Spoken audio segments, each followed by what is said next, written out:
আসসালামু আলাইকুম। এটিএন বাংলার বিশেষ সংবাদ বুলেটিনে সবাইকে স্বাগত জানাচ্ছি নাবিলা রহমান।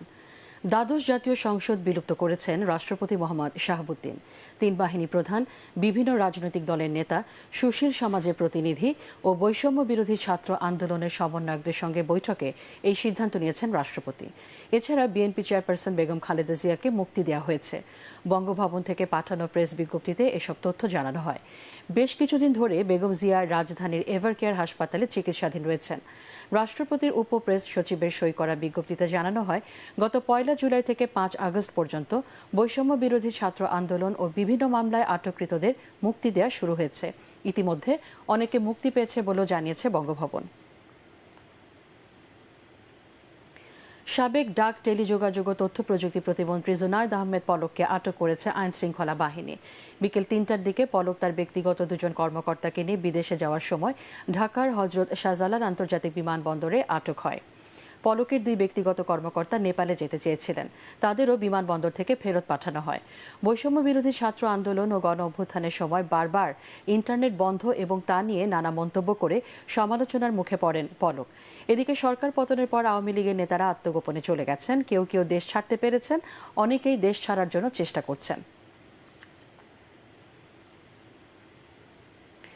সারা দেশে পাড়া মহল্লায় সম্প্রীতি টিম গড়ে তোলার আহ্বান জানিয়েছেন বৈষম্য বিরোধী ছাত্র আন্দোলনের সমন্বয়করা।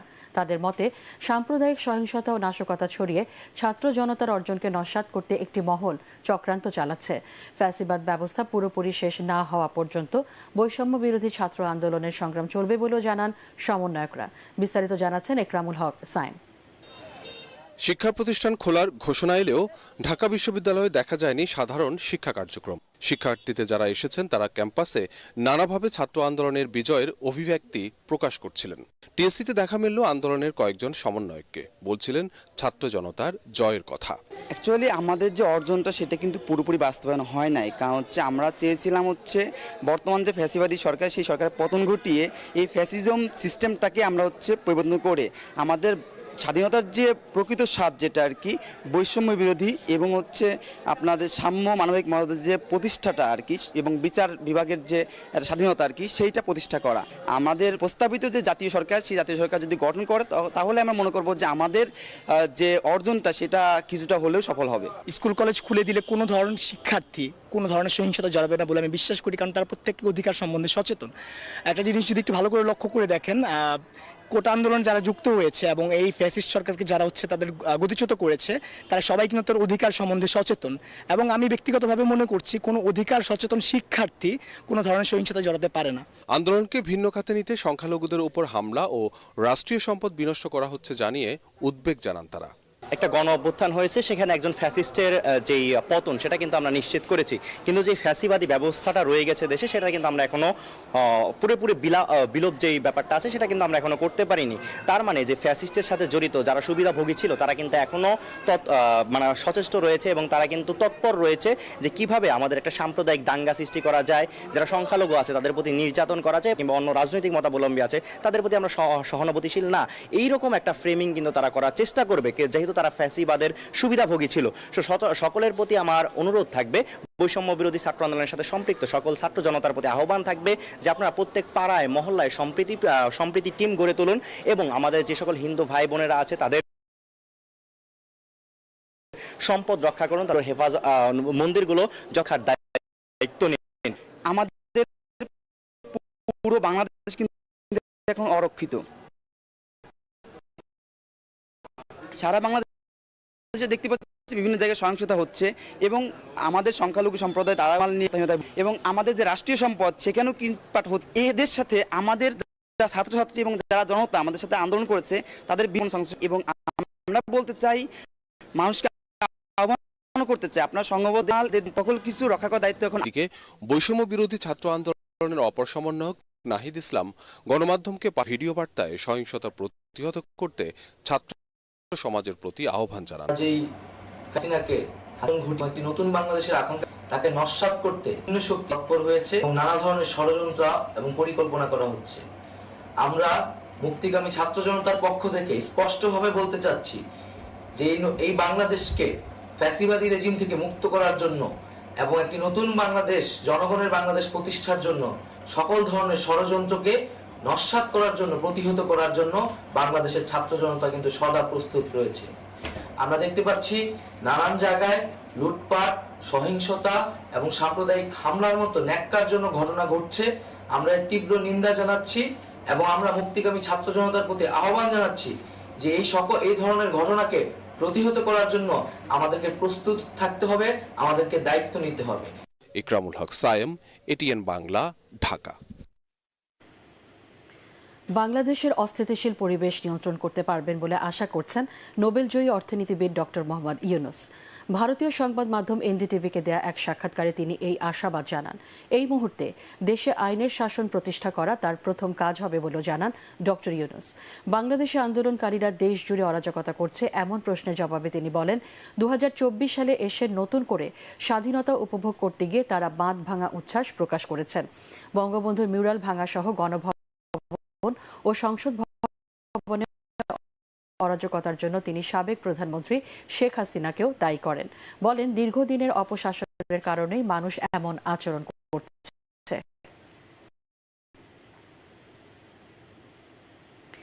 রাষ্ট্রপতিকে দ্রুত অন্তর্বর্তী সরকার জানিয়েছে।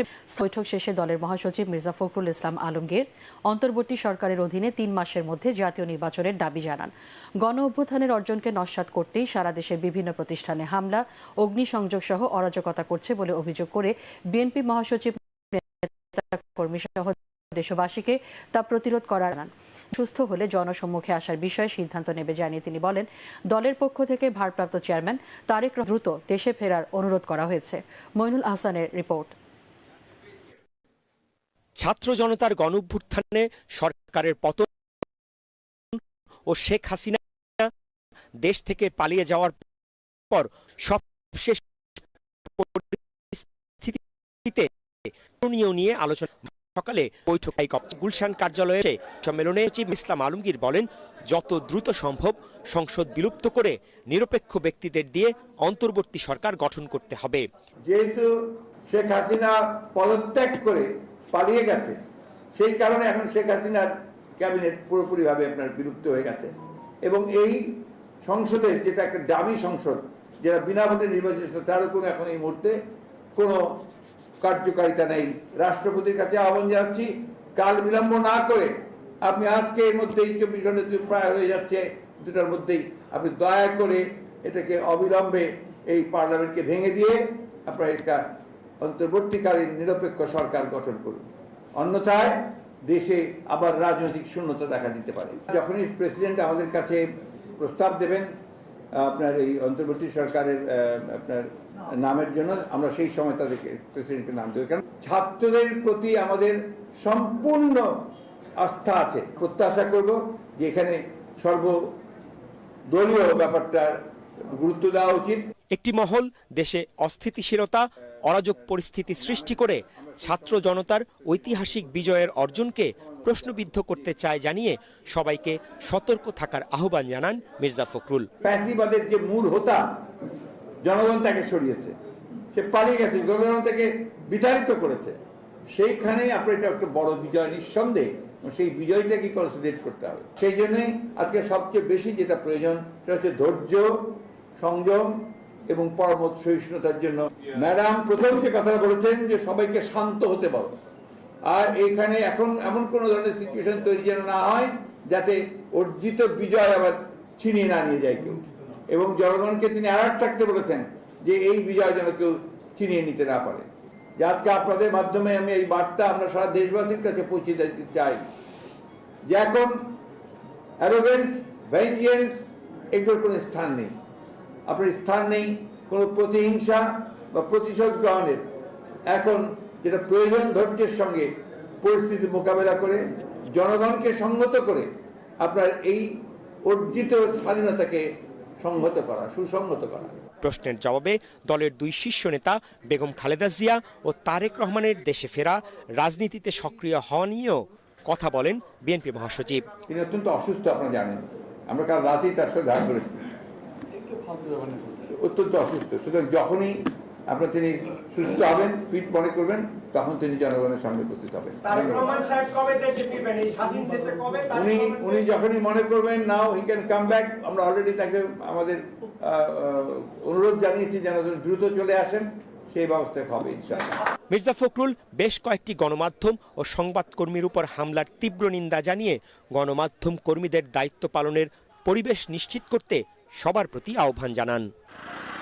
মইনুল আহসান, এটিএন বাংলা, ঢাকা। এদিকে বিএনপির ভারপ্রাপ্ত চেয়ারম্যান তারেক রহমান সামাজিক যোগাযোগ মাধ্যমে দেয়া ভিডিও বার্তায় দেশবাসীকে শান্ত থাকার আহ্বান জানিয়েছেন। সব ধরনের সহিংসতা বাদ দিয়ে শান্ত থেকে বিজয় উৎসব করার কথা বলেন তিনি।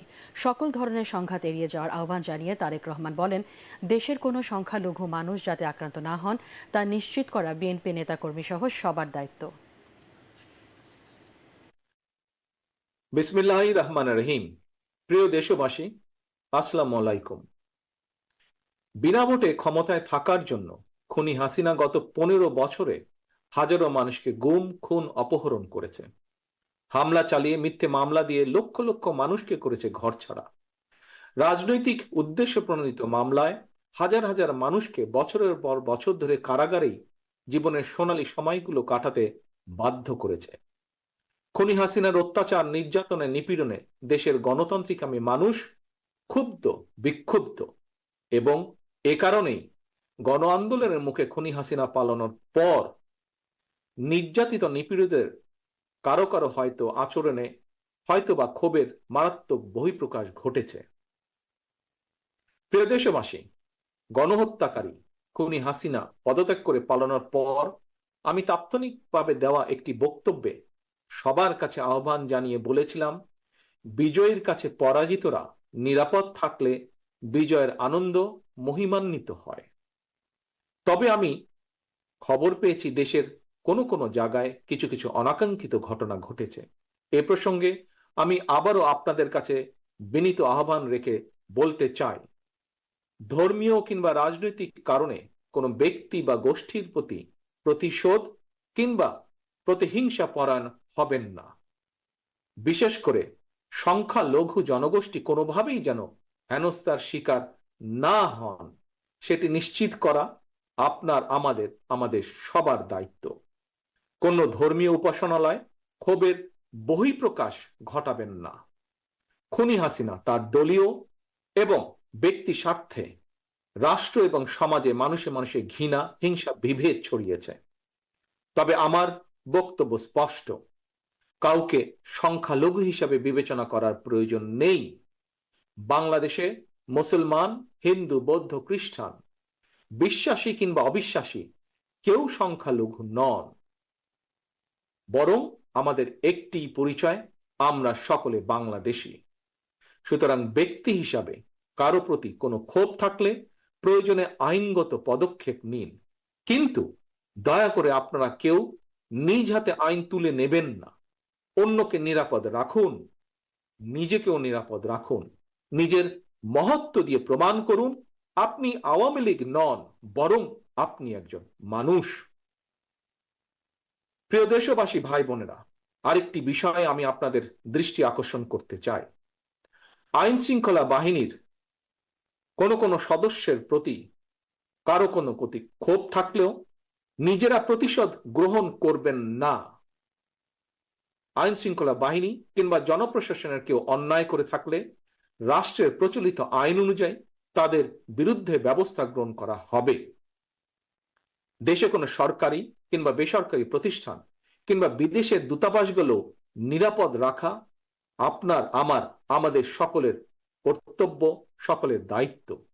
খুনি হাসিনা এতদিন এসব প্রতিষ্ঠান তার পারিবারিক প্রতিষ্ঠানের মতন ব্যবহার করলেও এগুলো জনগণের সম্পদ, এগুলো রাষ্ট্রীয় সম্পদ, কারো ব্যক্তিগত কোনো সম্পদ নয় এগুলো। প্রিয় ভাই বোনেরা, প্রিয় দেশবাসী, সবশেষে আমি আবারও আপনাদের কাছে বলবো, কোনো অপশক্তি যাতে ছাত্র জনতার সফল বিপ্লবকে লক্ষ্যচ্যুত করার সুযোগ নিতে না পারে, এই জন্য আমাদের প্রত্যেকটি গণতান্ত্রিকামী প্রত্যেকটি মানুষকে অত্যন্ত সতর্ক এবং সজাগ থাকতে হবে। এটি এই মুহূর্তে বিএনপি সহ বাংলাদেশের পক্ষের প্রতিটি রাজনৈতিক দলের নেতা কর্মী সমর্থক শুভাকাঙ্ক্ষীদের প্রতি আমার বিশেষ আহ্বান। আল্লাহ হাফেজ। বাংলাদেশ জিন্দাবাদ। বাংলাদেশ জাতীয়তাবাদী দল জিন্দাবাদ। বিএনপির কেন্দ্রীয় কার্যালয় নয়াপল্টনে নেতাকর্মীদের মাঝে একদিকে চলছে শোক, অন্যদিকে দেশ শেখ হাসিনা মুক্ত হওয়ার আনন্দ। সকাল থেকে নয়াপল্টন কেন্দ্রীয় কার্যালয়ে আসতে থাকেন নেতাকর্মীরা। গণ অভ্যুত্থানে শেখ হাসিনা সরকারের পতন হওয়া উল্লাস প্রকাশ করেন নেতাকর্মীরা। এরই মধ্যে পুলিশের গুলিতে নিহত রাজধানীর ভাটারা থানা স্বেচ্ছাসেবক দল নেতা আল আমিনের নামাজে জানাজায় অনুষ্ঠিত হয়। এতে বিএনপির কেন্দ্রীয় নেতা জামান খায়রুল কবির খোকন সহ সিনিয়র নেতারা উপস্থিত ছিলেন।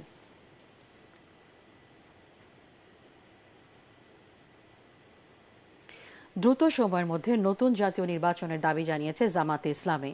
14 বছর পর রাজধানীর মগবাজারে দলের প্রধান কার্যালয়ে সংবাদ সম্মেলনে দলের আমির ডাক্তার শফিকুর রহমান এই দাবি জানিয়ে বলেন, অন্তর্বর্তী সরকারের প্রধান হিসেবে ডক্টর ইউনূসকে নিয়ে তাদের আপত্তি নেই। সরকারি বেসরকারি স্থাপনা রক্ষা, বাড়িঘরে হামলা ও ধর্মীয় সংখ্যালঘুদের নিরাপত্তা নিশ্চিত করার দাবিও জানান জামাতের এই শীর্ষ নেতা। শরফুল আলমের রিপোর্ট। 14 বছর পর তালা খুলল জামায়াতে ইসলামের প্রধান কার্যালয়, প্রকাশ্যে নেতাকর্মীরা। সরগরম প্রধান কার্যালয়ে সংবাদ সম্মেলনে হাজির দলটির আমির ডাক্তার শফিকুর রহমান। তিনি জানান, গণ আন্দোলনের মুখে শেখ হাসিনা সরকারের পতনের পর থেকে যেসব সহিংসতা হচ্ছে তা কোনোভাবেই মেনে নেওয়া যায় না। তার দাবি, এখন যারা মানবতা বিরোধী অপরাধ করছে, হত্যাকাণ্ড চালাচ্ছে, সন্ত্রাস করছে, তাদের অবিলম্বে আইনের আওতায় আনতে হবে। বাংলাদেশের বিভিন্ন জায়গায়, শহরে এবং গ্রামাঞ্চলেও বিভিন্ন সরকারি স্থাপনা, প্রতিপক্ষের বাড়িঘর এবং ক্ষেত্র বিশেষে কিছু কিছু জায়গায় বিভিন্ন ধর্মাবলম্বীদের তাদের ধর্মীয় প্রতিষ্ঠানে আঘাত হানা হয়েছে, কোথাও ভাঙচুর করা হয়েছে, লুটপাট করা হয়েছে, অগ্নিসংযোগ করা হয়েছে। এই কাজগুলা যাদের অন্তরে বিবেক আছে, মানবতা আছে, তারা এগুলা করতে পারে না। এই জন্য যে দুর্বৃত্তরা এই কাজ করেছে, আমরা তাদের ব্যাপারে আমাদের সংগঠনের পক্ষ থেকে ইতিমধ্যেই দফায় দফায় কঠোর নিন্দা জ্ঞাপন করেছি, আজকেও আবার আমি করছি। জনগণের সরকার ফিরিয়ে আনার পদ্ধতি শুরু করেন। সেই সরকারও আবার দীর্ঘায়িত না হয়ে সঙ্গত সময়ের ভিতরে একটি অর্থবহ জাতীয় নির্বাচন অনুষ্ঠানের মধ্য দিয়ে সত্যিকার অর্থে জনগণের সরকার প্রতিষ্ঠায় যেন এগিয়ে আসে, সেই উদাত্ত আহ্বান আমরা জানাচ্ছি। এক প্রশ্নের জবাবে জামায়াতের আমির জানান, বৈষম্য বিরোধী শিক্ষার্থীদের প্রস্তাব অনুযায়ী অন্তর্বর্তীকালীন সরকারের প্রধান হিসাবে ডক্টর ইউনূসের প্রতি তাদেরও সমর্থন রয়েছে। ডক্টর ইউনূসের ব্যাপারে ছাত্ররা ওনাকে প্রধান উপদেষ্টা হিসেবে ঘোষণা করেছে। ছাত্ররা করতেই পারে, কারণ এই আন্দোলনটা তাদের চেষ্টার ফসল। তাদেরকে আমরা সম্মান করি, তাদেরকে আমরা অত্যন্ত গভীর শ্রদ্ধার সাথে আমরা ধারণ করি, এবং যদি সত্যিকার অর্থে জাতি একটা সুস্থ রাস্তায় উঠে, তাহলে এটা হবে তাদের ত্যাগের ফসল। এই জন্য তারা হবেন জাতীয় বীর আমাদের কাছে। তাদের এই অধিকার আছে এই ধরনের কিছু বলার, কিন্তু আমাদের সাথে এই ধরনের কোনো কনসেনসাস নিয়ে বলতে হবে, এটা তাদের দায়িত্ব নয়। আমরা শুধু রাষ্ট্রপতিকে অনুরোধ করেছি তিনি যেন তাদেরকেও শুনেন। তিনি কথা দিয়েছেন তাদের শুনবেন। এখন তারা কি শোনাবেন এবং রাষ্ট্রপতি কি শুনবেন, এটা একটা বিষয়। আর স্টেক হোল্ডারে অনেকগুলা দল আছে, সিভিল সোসাইটি আছে, রাষ্ট্রপতি তাদেরও কথা শুনবেন বলে আমাদেরকে বলেছেন। সংবাদ সম্মেলনে বৈষম্য বিরোধী শিক্ষার্থীদের জাতীয় বীর হিসাবে আখ্যায়িত করে জামায়াতে ইসলামী। এর আগে মামুনুল হকের নেতৃত্বে হেফাজতে ইসলামের একটি প্রতিনিধি দল কার্যালয়ে এসে জামায়াত নেতাদের সাথে দেখা করে কুশল বিনিময় করেন। শরফুল আলম, এটিএন বাংলা, ঢাকা। দেশবাসীকে শান্ত থেকে আইন শৃঙ্খলা পরিস্থিতি স্বাভাবিক করতে পুলিশকে সহযোগিতা করার আহ্বান জানিয়েছেন অতিরিক্ত আইজি AKM শহীদুর রহমান। রাজধানীতে পুলিশ অফিসার্স মেসের সংবাদ সম্মেলনে তিনি বলেন, জন আকাঙ্ক্ষা অনুযায়ী পুলিশকে গড়ে তোলা হবে। অন্তর্বর্তীকালীন সরকারের গঠিত হলে সাবেক স্বৈরাচার সরকারের আজ্ঞাবহ সব পুলিশ কর্মকর্তাদের আইনের মুখোমুখি করে বিচার করা হবে বলে জানান পুলিশের শীর্ষ এই কর্মকর্তা। ইমদাদুল্লাহ বাবুর রিপোর্ট। গণ অভ্যুত্থানে শেখ হাসিনা সরকারের পতনের পর সারা দেশে ভেঙে পড়ে আইন শৃঙ্খলা ব্যবস্থা। শিক্ষার্থীদের বিজয়যাত্রার মধ্যেই ঢাকা সহ দেশের বিভিন্ন থানায় হামলা ও নাশ দুর্বৃত্তরা। পুলিশের অধস্তন কর্মচারী সংগঠনের হিসেবে হত্যা করা হয়েছে বহু পুলিশ সদস্যকে। এতে অনেকটাই মনোবল হারিয়েছেন পুলিশ বাহিনীর সদস্যরা। পুলিশের মহাপরিদর্শক, ঢাকা মহানগর পুলিশ কমিশনার ও অন্যান্য কর্মকর্তারা আত্মগোপনে যাওয়ায় ভেঙে পড়েছে বাহিনীর শৃঙ্খলা। এমন অবস্থায় পুলিশ হত্যার বিচার চেয়ে 9 দফা দাবিতে কর্মবিরতি ঘোষণা করেছে পুলিশের সদস্যরা। ফলে থানায় মিলছে না কোনো ধরনের সেবা, সড়কেও নেই ট্রাফিক নিয়ন্ত্রণকারী পুলিশের সদস্যরা।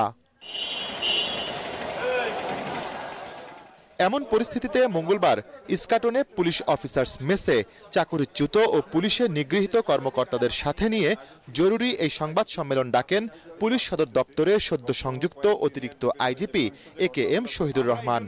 এতে তিনি বলেন, আইন শৃঙ্খলা রক্ষায় এখন পুলিশ বাহিনীর দেশবাসীর সহযোগিতা প্রয়োজন। আক্রান্ত যে থানা আছে সেখানে আমরা জানতে পেরেছি এখনো কিছু ডেড বডি আছে যেগুলো উদ্ধার করা প্রয়োজন এবং অনেক জায়গায় থানা ফাংশনাল নাই। তো এইগুলাকে আমরা খুব দ্রুততম সময় আমরা যাতে পুলিশের স্বাভাবিক কাজকর্মে ফিরে আসতে পারি, এই জন্য আমরা এই মুহূর্তে এখানে দেখতে পাচ্ছেন যে আমরা পুলিশের সার্ভিং অফিসার উপস্থিত হয়েছি নিজেদের বিবেকের তাড়নায়, এবং এই কাজটি যাতে আমরা খুব দ্রুত সম্পন্ন করতে পারি সেই জন্য আমি আমাদের বাংলাদেশ পুলিশের সকল সদস্যকে আহ্বান জানাবো যে আপনারা অতি দ্রুত স্বাভাবিক পর্যায়ে ফিরে আসেন, স্বাভাবিক কাজকর্মে ফিরে আসেন, এবং আমরা যাতে জনগণকে যে সেবা দেওয়ার জন্য যে আমরা যে কমিটেড সেই সেবা যেন দিতে পারি। এবং এই ক্ষেত্রে আমি দেশবাসী এবং আমাদের যারা ছাত্র সমাজ, ছাত্র জনতা যারা এই বিপ্লব ঘটিয়েছে তাদেরকেও, আমাদেরকে এবং বিভিন্ন রাজনৈতিক দল সবাইকে আমি বিনীতভাবে অনুরোধ করব এই কার্যক্রমে পুলিশের আজকের এই অবস্থায় আপনারা আমাদের পাশে দাঁড়ান এবং আমরা যাতে সক্ষমতা নিয়ে আমাদের আগের অবস্থায় ফিরে আসতে পারি সেই জন্য আমি আপনার সবার কাছে সহযোগিতা কামনা করছি। বিশৃঙ্খলা হলে দেশের মানুষের কষ্ট হবে এবং শিক্ষার্থীদের অর্জন বিনষ্ট হবে মন্তব্য করে সবাইকে ধৈর্য ধরার আহ্বানও জানান তিনি। যাদের উপর সংক্ষুব্ধ তারা অনেকেই গোপনে আছেন বা পালিয়ে গেছেন, তাদের বিরুদ্ধে কি আপনারা আইনগত কোনো ব্যবস্থা নেবেন কিনা? এটা আপনার যে একটা অন্তর্বর্তীকালীন সরকার গঠন করা হচ্ছে, সেই সরকার গঠন করতে হলে সরকারের যে সর্বোচ্চ মহলে তাদের নীতি নির্ধারণী সিদ্ধান্তের পরিপ্রেক্ষিতে আমরা পরবর্তী ব্যবস্থা নিতে পারবো। দ্রুতই আমরা চেষ্টা করতেছি সম্মিলিতভাবে সবাই কাজ করে এই অবস্থা থেকে একটা স্বাভাবিক অবস্থায় ফিরে আসার জন্য। থানাগুলোকে জনসাধারণের সেবা দেওয়ার উপযুক্ত করে তুলতে সবার সহযোগিতাও চান পুলিশের শীর্ষ এই কর্মকর্তা। ইমদাদুল্লাহ বাবু, ATN বাংলা, ঢাকা। বাংলাদেশ পুলিশের সদস্যদের সাধারণ মানুষের ওপর গুলি চালাতে বাধ্য করে দেশবাসীর কাছে তাদের ভিলেনে পরিণত করা হয়েছে বলে দাবি করেছে বাংলাদেশ পুলিশ অ্যাসোসিয়েশন। এছাড়া ছাত্রদের সঙ্গে অন্যায়ের জন্য ক্ষমাও চেয়েছেন তারা। গণমাধ্যমে পাঠানো প্রেস রিলিজে তারা এসব কথা বলেন। বিবৃতিতে তারা বলেন, প্রথমেই দেশ থেকে স্বৈরাচার উৎখাত করার জন্য বৈষম্য বিরোধী ছাত্র আন্দোলনের সব সৈনিকদের অভিনন্দন জানান তারা। এই আন্দোলনে নিহত প্রতিটি ছাত্রদের রুহের মাগফিরাত কামনা করে আহতদের দ্রুত সুস্থতা কামনা করা হয়। চাকরি জীবনে বৈষম্যের শিকার জানিয়ে এতে উল্লেখ করা হয়, দেশ থেকে ফ্যাসিবাদ দূর হয়েছে। তাই কথা বলার সুযোগ পেয়ে আবারও সব ছাত্র জনতাকে বাংলাদেশ পুলিশের অধস্তন কর্মকর্তাদের পক্ষ থেকে রক্তিম শুভেচ্ছা জানায় সংগঠনটি। দর্শক, কারণ বাজার এলাকায় ছিলেন আদ্দিন সজীব। রাজধানীর বর্তমান পরিস্থিতি জানাচ্ছেন তিনি। আপনারা জানেন যে আন্দোলনের যে কর্মসূচি তা সবকিছু শেষ হয়ে যায়নি। গতকালের যে সফলতা বা বিজয়, সেই বিজয়ের পরে একেবারেই শিক্ষার্থীরা এখন ঘরে বসে নেই। আমরা দেখতে পাচ্ছি শিক্ষার্থীরা রাস্তার উপরে তারা এখন আছে এবং ট্রাফিকের যে কার্যক্রম সেটা পরিচালনা করছে। শিক্ষার্থীরাই সিগন্যাল দিচ্ছে। আপনারা জানেন যে কাউরান বাজার হলো ঢাকা শহরের অন্যতম ব্যস্ততম এরিয়াগুলোর মধ্যে একটা। এই কারণ বাজারে আজকে একটা স্বাভাবিক যে জীবনযাত্রা শুরু করেছে বা সাধারণ মানুষ বিভিন্ন জরুরি প্রয়োজনে যে বের হতে শুরু করেছে, গাড়ি আমরা দেখতে পাচ্ছি যে প্রাইভেট কার, সিএনজি কিছু ছিল এর মধ্যেও, কিন্তু আমরা এবার আজকে দেখা যাচ্ছে যে পাবলিক যে পরিবহনগুলো, গণপরিবহনগুলো সেগুলো চলাচল করছে। সেক্ষেত্রে স্টুডেন্টরা আমরা দেখতে পাচ্ছি যে ভালো ভূমিকা রাখছে এবং আমরা দেখতে পাচ্ছি যে কাউরান বাজারের চতুর্মুখী মোড়গুলোতে তাদের এই অবস্থান রয়েছে। অর্থাৎ যেই পথটা সাত রাস্তা হয়ে এসে কাউরান বাজারে মিলেছে কিংবা ফার্মগেট হয়ে কাউরান বাজারে মিলেছে, অথবা পান্থপথ হয়ে যেটা এসে কাউরান বাজারে মিলেছে, কিংবা শাহবাগ এর এপাশ থেকে যে পথটা এসে মিলেছে, অর্থাৎ চতুর্মুখী যে মোড়, এই কাউরান বাজার মোড়ে আমরা দেখতে পাচ্ছি যে স্টুডেন্টদের স্বতঃস্ফূর্ত অবস্থান এবং এই ছাত্ররাই আজকে ট্রাফিকের দায়িত্ব নিজেরাই হাতে তুলে নিয়েছেন। জনজীবন, মানুষের স্বাভাবিক জীবনযাত্রাকে তারা যেন ঠিকঠাক থাকে সেই বিষয়ে তারা একরকম জোরালো ভূমিকা রাখছেন। আমরা এখানে দেখতে পাচ্ছি বিভিন্ন শিক্ষা প্রতিষ্ঠানের স্টুডেন্টরা রয়েছে। ভাই আপনি সোনারগাঁ ইউনিভার্সিটি, জি জি, আপনারা এই মুহূর্তে আমরা দেখছি যে ট্রাফিক যে কার্যক্রম সেটা আপনারা পরিচালনা করছেন। আমরা দেখতে পাচ্ছি যে কোনো কোনো পথে যানজটের পরিস্থিতি হয়েছে এবং আপনারা সেটাকে ট্যাকেল দিচ্ছেন। জি জি, আপনাদের বক্তব্যটা কি? আমাদের বক্তব্য হচ্ছে আমরা চেয়েছিলাম যে সাম্যর একটা দেশ হবে, সবাই সমান থাকবে। যেমন একটা লোক যখন থানায় যাবে আর একজন রাজনীতিবিদ যখন থানায় যাবে, সবাইকে যাতে সেমভাবে যে ওসি সাহেব থাকবে সে জানি সেমভাবে তাদের মূল্যায়ন করে। এইখানে যে কৃষক সে যাবে তাকে ওসি সাহেবের রুমে ঢুকতে দিবে না, আর হচ্ছে আপনার একজন রাজনীতিবিদ গেলে ওসি সাহেব চেয়ার ছেড়ে দিবে, এইটা কখনো হইতে পারে না। প্রশাসন হবে জনতার, আমরা এই লক্ষ্যে কাজ করে যাচ্ছি। যখন আমরা দেখছি পুলিশের অকার্যকারিতা ভূমিকা, পুলিশ যখন একটা দলের হয়ে গেছে তখন মানুষের ক্ষোভ প্রকাশ করছে, যখন তারা থানা ত্যাগ করছে তখন আমরা নিজেদের বিবেক থেকে চিন্তা করছি যে ট্রাফিক কন্ট্রোলটা অন্তত পক্ষে আমাদের যেটা সম্ভব আমরা সেটা সর্বোচ্চটা দিয়ে এটা কন্ট্রোল করব। আমরাও দেখতে পাচ্ছি যে এখানে আরও একাধিক জন রাস্তার উপরে তারা এসেছেন, বিভিন্ন ইউনিভার্সিটি বিশ্ববিদ্যালয়ের শিক্ষার্থী। আপনারা মূলত কি কার্যক্রম পরিচালনা করছেন এবং কেন এই অনুভবটা? আমরা এখানে এক ধরনের স্বেচ্ছাসেবী যেটা বলে ভলান্টিয়ার হিসেবে আছি, কারণ এখন তো রাস্তায় পুলিশ নাই, রাস্তায় এখন যে কোনো ধরনের শৃঙ্খলা ধরতে গেলে নাই। ট্রাফিক যে মানুষ যে কোনোভাবে অমান্য করে, অনেকে দেখা গেছে যে রাস্তায় আসছে ওরা হচ্ছে গিয়ে আপনার হেলমেট নাই, ওভারলুক একজন যেখানে থাকার কথা সেখানে হচ্ছে গিয়ে 3 জন করে আসতেছে। তো এই ধরনের শৃঙ্খলা মোটামুটি থাকার জন্য যেহেতু পুলিশ এখন কর্মবিরতিতে নিছে আর কি, তো সেক্ষেত্রে শৃঙ্খলা বজায় থাকার জন্য এখন আমরা হচ্ছে মোটামুটিভাবে স্বেচ্ছাসেবী ভলান্টিয়ার হিসেবে কাজ করে যাচ্ছি। সড়ক নিরাপদ রাখার জন্যে এই স্বেচ্ছাসেবী কার্যক্রমটা তারা পরিচালনা করছে। আমরা স্টুডেন্টদেরকে দেখতে পাচ্ছি স্বতঃস্ফূর্তভাবে বিভিন্ন বিশ্ববিদ্যালয়ের শিক্ষার্থীরা এখানে এসছেন। কাউরান বাজারে তারা কাউরান বাজারের মতো ব্যস্ততম এরিয়া, শুধু কাউরান বাজারেই নয়, কাউরান বাজার, শাহবাগ, ফার্মগেট, নানা পথে এসব শিক্ষার্থীরা আজকে নিজেরাই তাদের এই ট্রাফিক যে কার্যক্রম যেটা ব্যাহত হচ্ছে কিংবা ট্রাফিক না থাকার কারণে যেন কোনো অবস্থাতেই ব্যাহত না হয় সেই বিষয়টাকে তারা ঠিকঠাক করার জন্য রাস্তায় এই কার্যক্রমটা চালাচ্ছে। সব মিলিয়ে বলা যায় যে আসলেই এই তরুণ প্রজন্মই এই বাংলাদেশকে বদলে যেতে শিখিয়েছে। কিভাবে আইন মানা যায়, কিভাবে আইন মানতে বাধ্য করা যায়, কিভাবে আইনের যে সমান প্রয়োগ সবার বেলায় একরকম সেটাও দেখিয়েছে। তারা দেখিয়েছে যে কিভাবে বাংলাদেশে সব রকম আইনশৃঙ্খলা বাহিনী থেকে শুরু করে সব পর্যায়ের নেতৃবৃন্দদেরকে জবাবদিহিতার মধ্যে আনা যায়। এখন আমরা দেখতে পাচ্ছি যে কিছুক্ষণ আগে কিছুটা জটলা পাকলেও এই শিক্ষার্থীদের অবস্থানের পরে এই কাউরান বাজারের মধ্যে আমরা দেখতে পাচ্ছি যে যানজট তেমন একটা বাড়ছে না। যদিও অন্যান্য স্বাভাবিক সময়ের তুলনায় এই কাউরান বাজারে তুলনামূলকভাবে গাড়ি কিছুটা কম রয়েছে, তবে গত কয়েকদিনের যে থমথমে পরিস্থিতি ছিল, গত কয়েকদিনের যে উদ্ভূত পরিস্থিতি ছিল সেই তুলনায় যে পরিস্থিতি অনেকটা উত্তরণ করেছে সেটা তো স্বাভাবিক চোখেই দেখা যায়। শেখ হাসিনা নেতৃত্বাধীন সরকারের পতনের পর সারা দেশে ব্যাপক সহিংসতা, অগ্নিসংযোগ ও লুটতরাজ হয়েছে।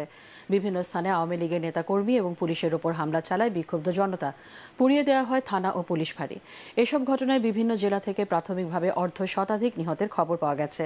শেরপুর ও সাতক্ষীরা জেলা কারাগার ভেঙে কয়েকশো বন্দী পালিয়ে গেছে। প্রতিনিধিদের পাঠানো তথ্য নিয়ে রিপোর্ট আরও জানাচ্ছেন আশিকুর রহমান। রাতে লালমনিরহাট জেলা আওয়ামী লীগের যুগ্ম সাধারণ সম্পাদক সুমন খানের বাড়ি পুড়িয়ে দেওয়া হয়। পরে 4 তলার একটি কক্ষ থেকে অজ্ঞাত 6 জনের দগ্ধ লাশ উদ্ধার করেছে ফায়ার সার্ভিস। তবে দগ্ধ মরদেহগুলো সুমন খানের পরিবারের সদস্যের কেউ নয় বলে জানা গেছে। নাটোর 2 আসনের সংসদ সদস্য শফিকুল ইসলাম শিমুলের বাড়িতে আগুন ধরিয়ে দেয় বিক্ষোভকারীরা। ওই বাসভবন থেকে 4টি মরদেহ উদ্ধার করা হয়। পরে খোঁজ পেয়ে স্বজনরা গিয়ে লাশগুলো শনাক্ত করে নিয়ে যান। এ সময় আইন শৃঙ্খলা বাহিনীর কোনো সদস্যকে দেখা যায়নি। চুয়াডাঙ্গায় বিজয় মিছিল থেকে আওয়ামী লীগ ও যুবলীগ নেতাকর্মীদের বাড়িতে ব্যাপক হামলা ও ভাঙচুর চালানো হয়। সন্ধ্যার দিকে শহরের কাঠপট্টি এলাকায় জেলা যুবলীগের সাবেক আহ্বায়ক আরেফিন আলম রঞ্জুর বাসভবনে বিক্ষোভকারীরা আগুন ধরিয়ে দেয়। এতে বাড়ির মধ্যে আগুনে পুড়ে 4 জনের মৃত্যু হয়। পরে ফায়ার সার্ভিসের কর্মীরা লাশ উদ্ধার করে হাসপাতালে পাঠায়। মানিকগঞ্জে নৌপুলিশের সঙ্গে আন্দোলনকারীদের ধাওয়া পাল্টা দেওয়ার ঘটনা ঘটে। এতে গুলিবিদ্ধ হয়ে এক কলেজ ছাত্র নিহত হয়েছে। এ ঘটনায় আন্দোলনকারীরা উত্তেজিত হয়ে শিবালয় থানায় আগুন ধরিয়ে দেয়। নড়াইল 2 আসনের সংসদ সদস্য মাশরাফির বাড়িসহ জেলা আওয়ামী লীগের সভাপতি ও সেক্রেটারির বাড়ি পুড়িয়ে দিয়েছে বিক্ষোভকারীরা। এদিকে সাতক্ষীরা জেলা কারাগার ভেঙে 596 জন কয়েদি ও হাজতি পালিয়ে গেছে। সোমবার সন্ধ্যার পর জেলখানায় হামলা ও ব্যাপক ভাঙচুর চালিয়ে এসব আসামিদের বের করে নিয়ে যায় দুর্বৃত্তরা। তবে পালিয়ে যাওয়া আসামিদের মধ্যে অনেকেই আজ সকাল থেকে সাতক্ষীরা জেলা কারাগারে এসে আত্মসমর্পণ করতে থাকে। শেরপুরে জেলা কারাগারে হামলা, অগ্নিসংযোগ ও লুটপাটের ঘটনা ঘটেছে। এ সময় জেলা কারাগারে আটক থাকা 527 বন্দী পালিয়ে যায়। সোমবার বিকেল 4:30টার দিকে এ ঘটনা ঘটে। এছাড়া রাত থেকেই সরকারি বেসরকারি অফিস স্থাপনা ও আওয়ামী লীগ নেতাদের বাসায় হামলা, ভাঙচুর, লুটপাট ও অগ্নিসংযোগ করেছে দুর্বৃত্তরা। ঝালকাঠি 2 আসনের সংসদ সদস্য সাবেক মন্ত্রী ও আওয়ামী লীগ নেতা আমির হোসেন আমুর ঝালকাঠির বাসভবন থেকে বিদেশি মুদ্রাসহ প্রায় 5 কোটি টাকা উদ্ধার করেছে সেনাবাহিনী ও পুলিশ। পুলিশ জানায়, রাত 12:30টার দিকে ঝালকাঠি শহরের রোনালসে রোডের আমির হোসেন আমুর বাসভবনে অগ্নিসংযোগ করে বিক্ষুব্ধ জনতা। খবর পেয়ে আগুন নেভাতে এসে ফায়ার সার্ভিসের সদস্যরা লাগেজ ভর্তি এই ডলার দেখতে পান। পরে বিষয়টি সেনাবাহিনী ও পুলিশকে জানালে তারা এসে লাগেজ ভর্তি এসব টাকা উদ্ধার করেন। Bureau report, ATN Bangla.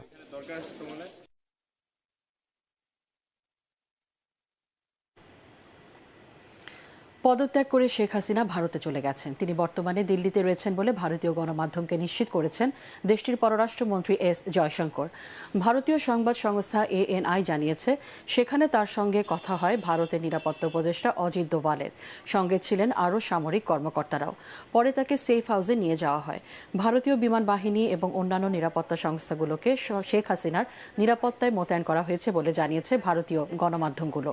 এর আগে সোমবার দুপুরের দিকে তিনি সশস্ত্র বাহিনীর পাহারায় হেলিকপ্টারে গণভবন থেকে বের হন। এরপর হেলিকপ্টারে দেশ ছেড়ে প্রথমে আগরতলায় পৌঁছান। পরে সেখান থেকে বিমানে উত্তরপ্রদেশে গাজিয়াবাদ হিন্দন এয়ারবেসে নামেন।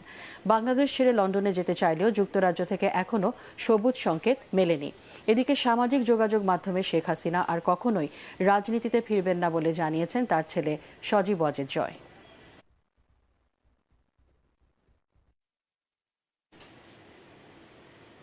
পরবর্তী সংবাদ দেখার আমন্ত্রণ জানিয়ে এখনকার মতো শেষ করছি।